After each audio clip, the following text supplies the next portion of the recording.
अवधूत चिंतन श्री गुरुदेव दत्त.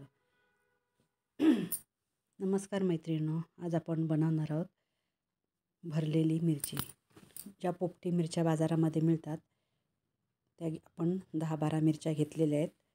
तर त्यांना मध्ये चीर देऊन त्यातल्या ज्या बिया आहेत त्या काढून टाकायच्या आहेत.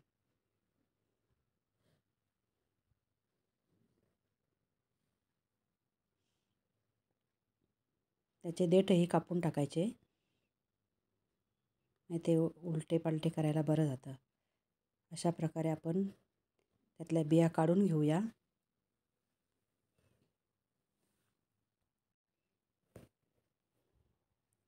बिया काढून घेतल्यानंतर आपण 3-4 चमचे खोबरं घेऊ.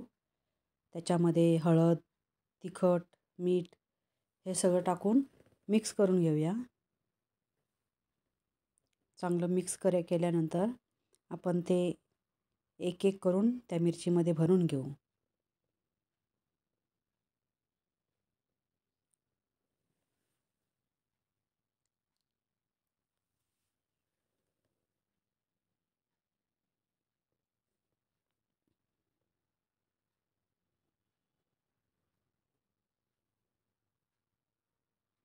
अशा प्रकारे आपण सर्व मिरच्या भरून घेतलेल्या आहेत.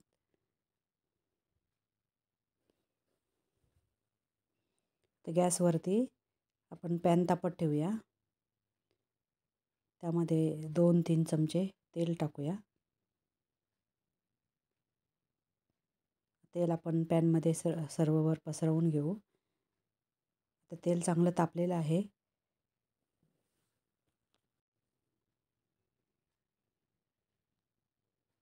तेल चांगलं तापलेलं आहे. त्याच्यामध्ये आपण ह्या ज्या भरलेल्या मिरच्या आहेत त्या एक एक करून टाकून घेऊ.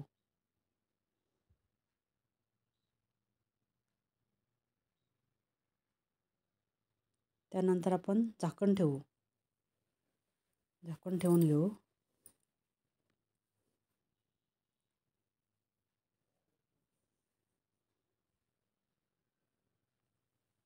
झाकण ठेवल्यावरती ते जराशी लवकर भाजायला मदत होते. पण झाकण काढून बघू ते थोडं भाजले की नाही ते बघून घेऊ. आपण पलटी करून घेऊया.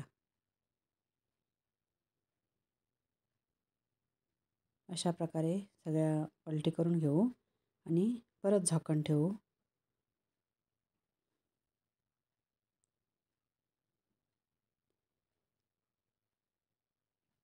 झाकण ठेवल्यामुळे ना त्या लवकर भाजतात. तर अशा प्रकारे आपण मिरच्या भाजून घेतलेल्या आहेत. मी केल्या, तुम्ही पण करून बघा आणि कशा झाल्या त्याही सांगा.